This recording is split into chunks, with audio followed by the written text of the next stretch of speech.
Après une longue journée de travail à Manado, en Indonésie, Mundari décida de s'offrir un massage.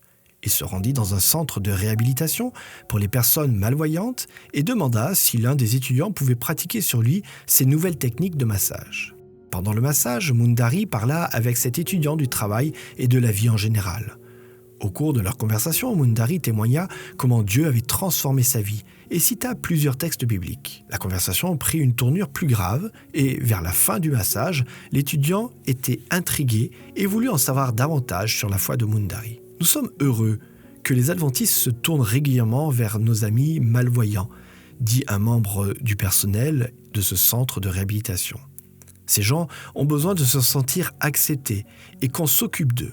Leur objectif est de pouvoir vivre de manière indépendante et d'être acceptés par la société.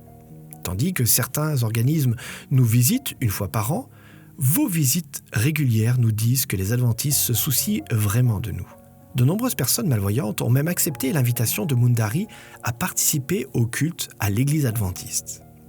Comme résultat des actes de gentillesse désintéressés de Mundari, ces personnes ont pu voir Jésus et de nouveaux membres se sont joints au corps du Christ.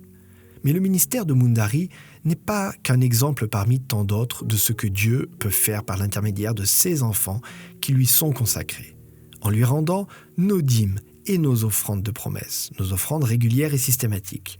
Nous pouvons offrir une lumière spirituelle aux personnes qui sont encore spirituellement malvoyantes dans le monde entier.